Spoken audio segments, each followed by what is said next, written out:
Doctor Pawase अर्धांगवायू पुनर्वसन आणि निसर्गोपचार केंद्र, निसर्गरम्य आणि प्रदूषणमुक्त वातावरणात 20 कॉटचे उत्तम मशिनरी आणि सर्व सुविधा उपलब्ध असलेले सुसज्ज निसर्गोपचार केंद्र। अर्धांगवायू, मान, पाठ, कंबर आणि सांधेदुखी, हातापायांना मुंग्या येणं, टाचदुखी, चेहऱ्याचा पॅरालिसिस, ॲक्युपंक्चर, फिजिओथेरपी, जलचिकित्सा, बाष्पचिकित्सा, योग चिकित्सा, मालिश चिकित्सा, चुंबक चिकित्सा, आहार चिकित्सा आणि माती चिकित्सा। संपर्क डॉक्टर रमेश पावसे, ठिकाण हिवरगाव पावसा, रायतेवाडी रोड, तालुका संगमनेर। संपर्क 9623 25 67 22। संगमनेर तालुक्याच्या पठार भागातील कुरकुटवाडी येथील जिल्हा परिषद शाळेच्या पटांगणात ठेवण्यात आलेलं तमाशाचं साहित्य आणि वाहन तातडीनं हटवावं, अन्यथा 15 जूनला उपोषणाला बसू, असा इशारा ग्रामस्थांनी दिलाय। आकाश हरिभाऊ कुरकुटे यांना 2023 मध्ये शाळेच्या परिसरातील एक खोली भाडेतत्वावर दिली होती। मात्र 2025 मध्ये खोली रिकामी करण्यास सांगूनही त्यांनी ती खाली केली नसल्याचा आरोप केला गेलाय। तर शाळेच्या पटांगणात तमाशाचं साहित्य आणि वाहन ठेवून जागा बळकावण्याचा प्रयत्न सुरू असल्याचं ग्रामस्थांचं म्हणणं आहे। या विषयावर गावातील विविध मीटिंगमध्ये चर्चा होऊनही कोणताही ठोस निर्णय झाला नाही। त्यामुळे ग्रामस्थांमध्ये नाराजीचं वातावरण निर्माण झालंय। यामुळे संबंधित साहित्य आणि वाहन तातडीनं हटवावं अशी मागणी केली गेली आहे। जर 15 जूनपर्यंत साहित्य आणि वाहन हटवलं नाही तर गावातील सर्व ग्रामस्थ उपोषणाला बसतील। तसेच या ठिकाणी ठेवलेल्या वस्तूंचं कोणतंही नुकसान झाल्यास त्याची संपूर्ण जबाबदारी संबंधित व्यक्तीची राहील, असंही ग्रामस्थांनी पोलिसांना दिलेल्या निवेदनात म्हटलंय। दरम्यान शाळा व्यवस्थापन समितीचे अध्यक्ष रामा कुरकुटे यांनी शाळेच्या पटांगणात पडून असलेल्या साहित्यामुळे विद्यार्थ्यांच्या सुरक्षेचा प्रश्न निर्माण होणार असल्याचं सांगितलंय। साहित्याच्या ढिगाऱ्यामुळे साप आणि इतर विषारी प्राण्यांची भीती असून लहान मुलांच्या जीविताला धोका निर्माण होऊ शकतो।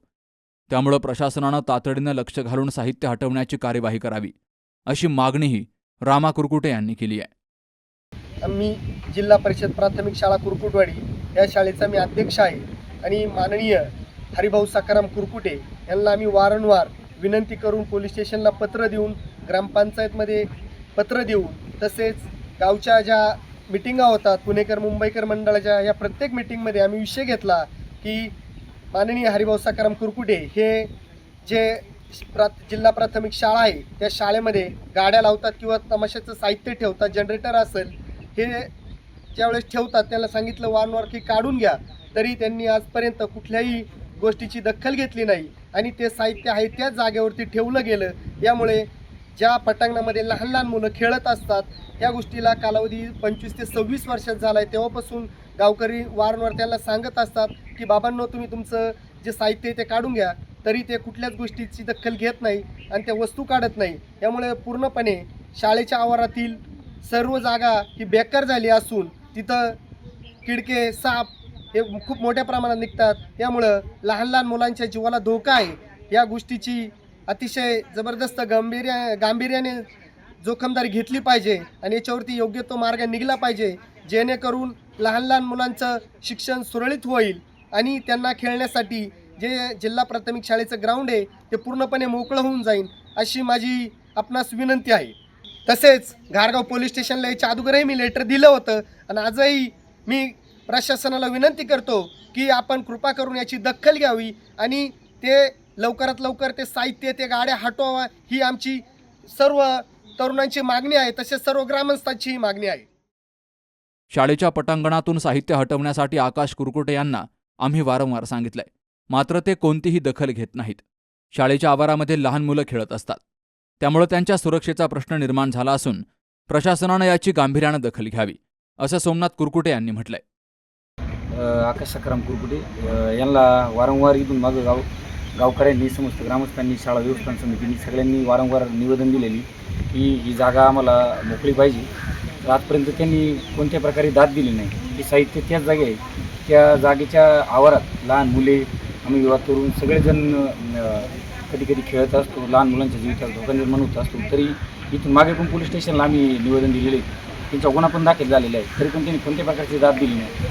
आता या घटनेचा एवढा विपरीत परिणाम झालेला आहे की आम्ही आता गुन्हा दाखल केलेला आहे, करणार आहोत आणि या गोष्टी जर प्रशासनाने जर दखल नाही घेतली तर याचा विपरीत परिणाम होईल। त्याला सर्वस्वी प्रशासन जबाबदार आहे, याची प्रशासनाने दखल घेतली। यावेळी रामा कुरकुटे, बाळासाहेब कुरकुटे, तुकाराम कुरकुटे, बबन गव्हाणे, विश्वास कुरकुटे, भाऊ शिंदे, सागर कुरकुटे, ओंकार कुरकुटे, हर्षल कुरकुटे, सोमा कुरकुटे, यश कुरकुटे, तेजस कुरकुटे, सार्थक कुरकुटे, विवेक कुरकुटे, सागर काळे, अजित कुरकुटे, अथर्व कुरकुटे, आयुष कुरकुटे, किशोर कुरकुटे, विनोद कुरकुटे यांची उपस्थिती होती. तर या प्रकरणामुळे कुरकुटवाडीत तणावाचं वातावरण निर्माण झालं असून प्रशासन काय भूमिका घेतं याकडे ग्रामस्थांचं लक्ष लागलंय. नवनाथ गाडेकर, सी न्यूज मराठी, घारगाव. सुनबाई, आजही चहा काल सारखाच बनव. अगं, कोणती नवीन चहापत्ती आणली आहेस का? काय ग, कालच्या चहाचं रहस्य काय आहे? प्रत्येक चांगल्या चहासाठी आवश्यक आहे राजहंस दूध. चहापत्ती तीच, फक्त दूध नवीन. तुम्ही फक्त दूध बदला. राजहंस दूध आणा आणि असा मस्त चहा बनवा.